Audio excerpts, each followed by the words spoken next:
दोस्तों, मैं आप लोग के साथ फिर एक बार जुड़ा हूँ।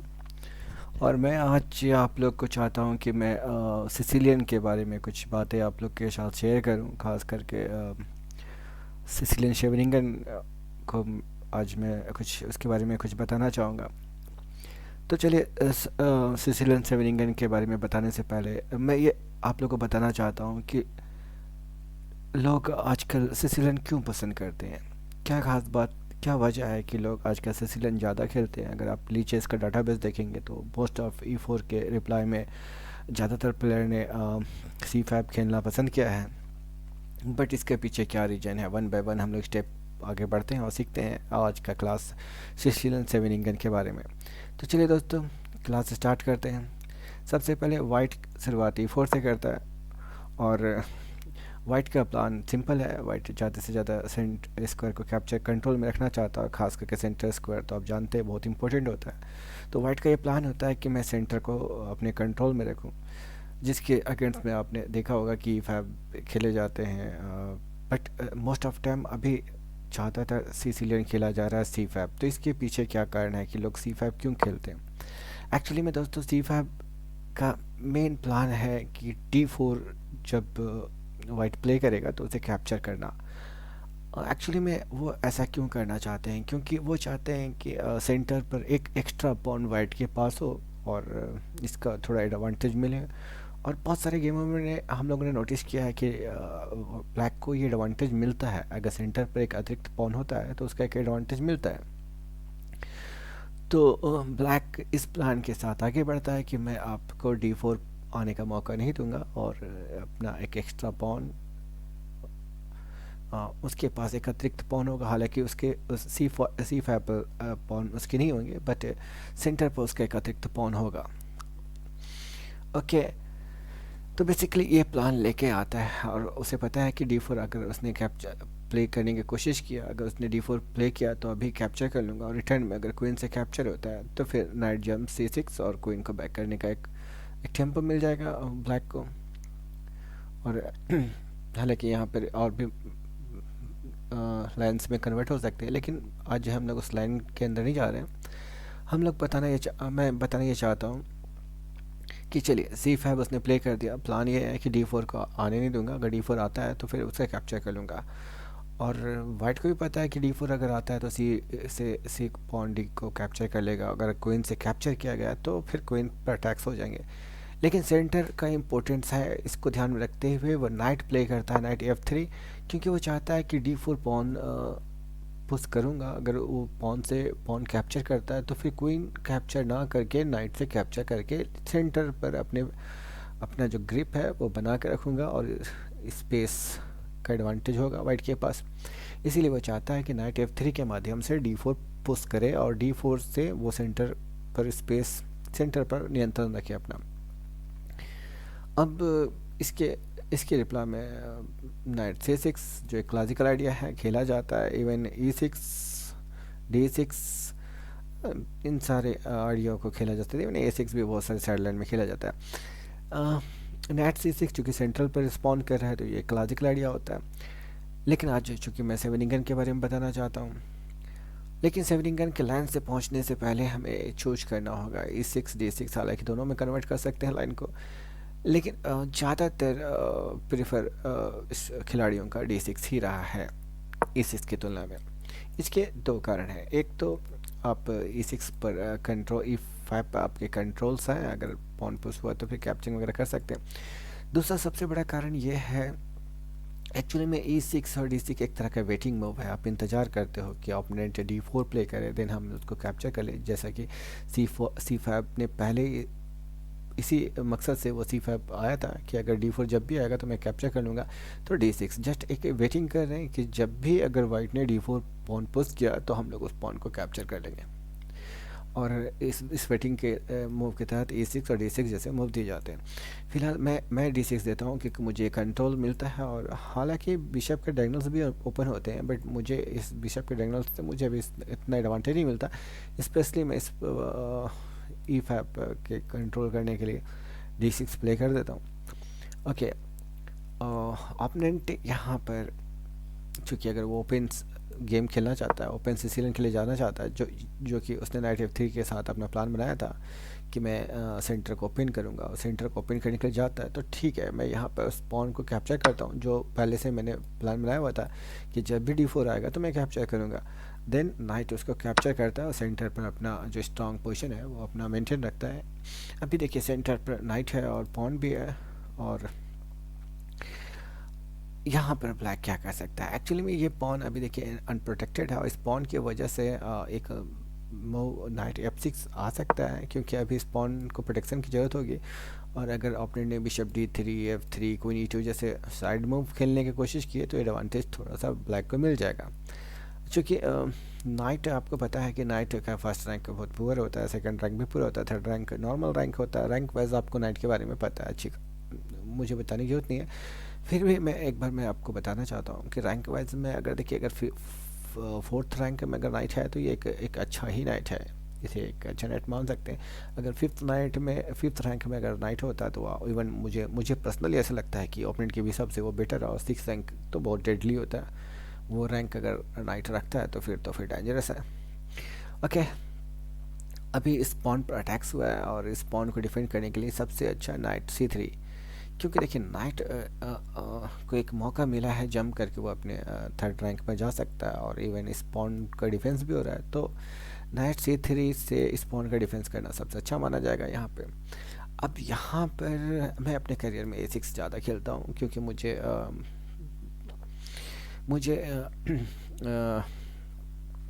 सॉरी मैं नाम भूल गया। एक्चुअली मैं बराबर खेलता हूँ, but night drop, sorry, night drop, night drop मुझे बहुत पसंद है। और आपको पता है मेजर नाइट ड्रॉप ने इसको खेला था, उसके बाद इसकी पॉपुलरिटी बनी थी पूरे वर्ल्ड में, और इसलिए मैं नाइट ड्रॉप खेलता हूँ, क्योंकि नाइट ड्रॉप एक बहुत ही अच्छा गेम होता है जो ब्लैक फाइट करता है। इसके बारे में मैं एक नेक्स्ट ट्यूटोरियल में आपको बताऊंगा। फिलहाल के लिए मैं आपको ये बताता हूँ यहाँ पर मैं आज का क्लास आप लोग को सेवेनिंगन के बारे में बता रहा था। ओके, सेवेनिंगन का जो गेम है, एक्चुअली में ये जो नाम आया है सेवेनिंगन, वो एक स्पेन के, आई थिंक, जहाँ तक मैं पता नहीं मैं राइट हूँ या रॉन्ग हूँ, आप लोग मुझे मैसेज करके बताइएगा कि मैं राइट हूँ या रॉन्ग हूँ। लेकिन स्पेन का एक विलेज था सेवेनिंगन, और उस वहाँ पर एक टूर्नामेंट ऑर्गेनाइज हुआ था, और उसी टूर्नामेंट के दौरान ब्लैक के प्लेयर ने इस लाइन को ज़्यादातर खेला था, और एक्चुअली में इस लाइन का कुछ नाम देना था, तो ये क्रेडिट सेवेनिंगन के विलेज को दे दिया गया। उसी के नाम पर इस गेम का नाम सेवेनिंगन रखा गया। अब सेवेनिंगन में होता है क्या दोस्तों? सेवेनिंगन में E6 का आइडिया, एक्चुअली में E6 पॉन आने पर क्या होता है, ये चारों स्क्वायर कंट्रोल में होते हैं, और ये काफ़ी अच्छा आइडिया है। और इवन आप नाइट ड्रॉप में भी इसको ट्रांसपोज कर सकते हो बाद में, अगर आपने A6 खेला होगा, आपने बिशप E2 वगैरह खेलता है तो उसको ट्रांसपोज कर सकते हो उस सेवेनिंगन में। जो मुझे लगता है कि मैंने बहुत सारे गेम में इसको नोटिस किया, गैरी कास्परो ने इस पोजीशन को कन्वर्ट किया है सेवेनिंगन में। नाइट ड्रॉप को कितनी बार सेवेनिंगन में कन्वर्ट किया है। ओके, तो सेवेनिंगन का ये पोजीशन जहाँ पर दो पॉन एक डिफेंडर का काम करते हैं, जहाँ पर चार स्क्वायर को आप देख सकते हैं कि उन्होंने कंट्रोल किया। ओके, अब सेवेनिंगन के अगेंस्ट में क्या क्या वाइट स्टेप ले सकता है? एक्चुअली मेरा मानना है कि यहाँ पर 3 ग्रैंड मास्टर के आइडियाज़ आ जाते हैं, जिसमें आजकल तो सबसे ज़्यादा पॉपुलरिटी लेवल पर ग्रैंड मास्टर केयर्स का आइडिया है, जो सीधा नाइट के और अटैक करने के लिए चला जाता है G5। लेकिन अगर आप अर्लीज के गेम देखेंगे तो अर्लीज के गेम में जैसे बॉबी फिशर हो गए और सोजिन, ग्रैंड मास्टर सोजिन हो गए, उनका जो आइडिया था, खास करके बॉबी फिशर की गेम को मैंने नोट किया है, वो भी सब C4 ज़्यादा खेलना पसंद करते थे इस लाइन पर। एक्चुअली में भी सब C4 एक सोजिन या बॉबी फिशर का एक आइडिया था, जो इसके F7 पर एक अटैक्स बनाते थे, और बिशप एक डायगोनल पर अटैक बनाने पर प्लान बनाता था। लेकिन आज के क्लास में हम लोग इसको टच नहीं करते हैं, बॉबी फिशर का आइडिया। क्या आइडिया लिया जा सकता है? एक तो सोजिन का एक अच्छा आइडिया है, और उसके बाद केयर्स के भी आइडिया हैं, और इसके अलावा हमारे पास बिशप E3 जैसा भी प्लान है। और मैं आज के क्लास में मोरोक्जी को लेता हूँ। मोरोक्जी एक ग्रैंड मास्टर थे जिन्होंने बिशप E2 किया।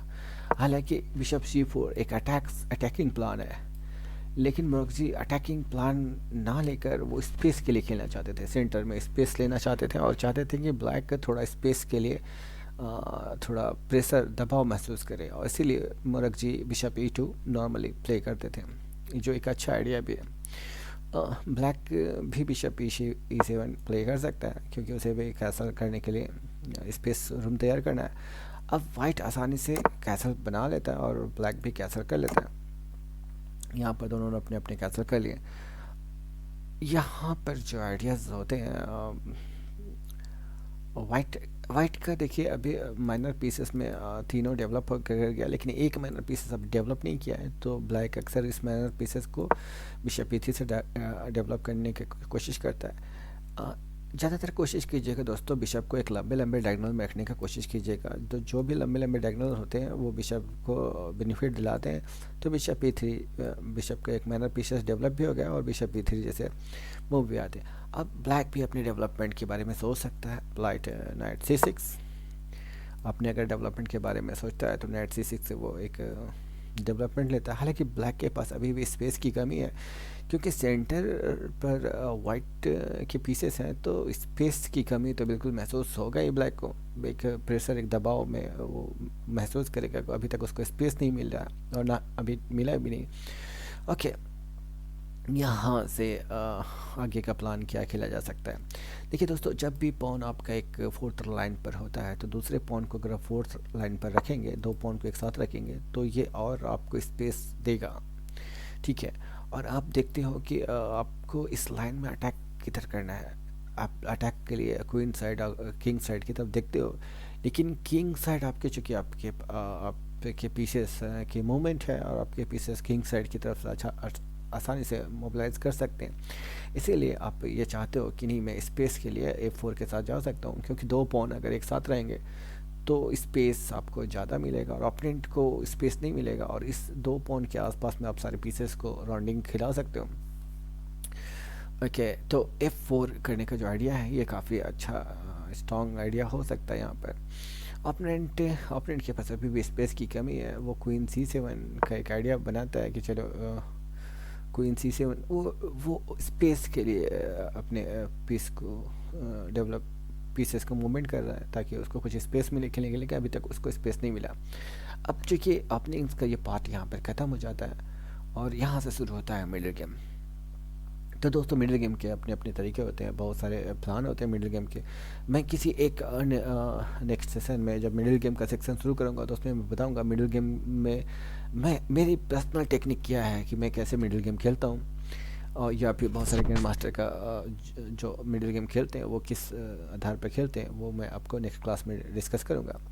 फ़िलहाल के लिए मैं दोस्तों मैं आपको बताता हूँ कि यहाँ पर अगर आप एक मिडिल गेम का मूव देखना चाहेंगे तो क्वीन E1। हालांकि ये क्वीन E1, देखिए पहली बात तो दो बिशप को एक लाइन में उसने रख के स्पेस पूरा बनाया है, ताकि पूरे रुक्स भी प्ले हो सकता है। और देखिए G4, क्वीन G3 इधर भी जाके पूरे अटैक्स को रख सकता है। तो इन्होंने जो आइडियाज़ बनाए, F4 ही उसका एक मिडिल गेम का मूव था। उसके बाद उसने क्वीन E1 वाले प्लान बनाए। यहाँ पर मैं आपको बताता हूँ दोस्तों, एक्चुअली मैं आपको ये बताना चाहता हूँ, ये जो प्लान बनाए थे ये आई थिंक ब्रेस्ट्रिको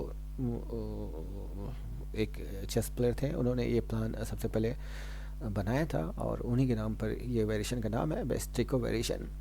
अब यहाँ पर ब्लैक, देखिए दोस्तों, एक चीज़ मैं आपको और नोटिस में डालता हूँ कि जब भी आपको स्पेस की कमी महसूस होगी, अगर आपको लगता है कि आपके पास स्पेस की कमी हो रही है, तो फिर आपको करना क्या चाहिए कि आप पीसेस को एक्सचेंज करो। पीसेस को एक्सचेंज करने से क्या होता है, थोड़ा स्पेस मिलते हैं। तो यहाँ पर जो आइडिया आपको लेना है ब्लैक से, अगर आप खेल रहे हो तो पीसेस एक्सचेंज करने के लिए आपके पास नाइट से नाइट को कैप्चर करने का एक अच्छा अवसर है, क्योंकि यहाँ पर आपको थोड़ा सा स्पेस दिखेगा। अदरवाइज अगर आपने एक्सचेंज नहीं बनाया तो स्पेस की कमी आपको महसूस होगी। लेकिन जब भी स्पेस की कमी महसूस होती है तो मैं तो आपको यही सलाह दूंगा कि आप एक्सचेंज के लिए जाओ। ओके, यहाँ पर हम लोग भी एक्सचेंज कर सकते हैं। यहाँ पर अब आपको थिंकिंग करना है, अभी ओपोनेंट क्या कर सकता है, ब्लैक क्या कर सकता है। चूँकि ब्लैक अभी अपने स्पेस बना रहा है, तो इसकी कड़ी में एक और मूव वो E5 प्ले कर सकता है। दोस्तों अब यहाँ पर आपको मंथन करना है, आप यहाँ पर अब आपको आप कंसिडर करना है, ठीक है। यहाँ पर आपको थिंकिंग करनी होगी कि मैं अब पॉइंट टू पॉइंट कैप्चर करूँ या बिशप बैक करूँ। तो कभी भी आप इस डिसीजन को लेने के लिए पहले आपको कैलकुलेशन करने होंगे, कैलकुलेशन करना होगा, यानी फ्रेम बाय फ्रेम आपको चीज़ें आगे तक देखनी होगी। क्योंकि देखिए एक ग्रेट प्लेयर ग्रेट क्यों होता है, क्योंकि वो ज़्यादा से ज़्यादा फ्रेम को देख लेता है, ठीक है। वो ज़्यादा से ज़्यादा फ्रेम को जिसे हम लोग कैलकुलेशन करते हैं, उसके कैलकुलेशन किस स्तर के होते हैं और वो प्लेयर की क्वालिटी बताता है कि किस स्तर का प्लेयर है। नॉर्मली अभी जो बिगनर होते हैं वो 2-3 मूव तक करते हैं, जो इंटरमीडिएट होते हैं वो कुछ और कर लेते हैं, और एडवांस के तो बात ही निराले हैं, वो कुछ और दूर तक कैलकुलेशन कर सकते हैं। ओके दोस्तों, यहाँ पर अगर हम लोग कैलकुलेशन करते हैं तो पॉन टेक्स पॉन अपॉन टेक्स पॉन, यहाँ पे क्वेश्चन आ जाएगा कि ये कैलकुलेशन अगर हम लोग करते हैं, सपोज कीजिए हम लोग पॉन टू पॉन कैप्चर करते हैं और वो भी पॉन टू पॉन कैप्चर करता है, फिर हम लोग क्वीन G3 से इसको पिन कर सकते हैं।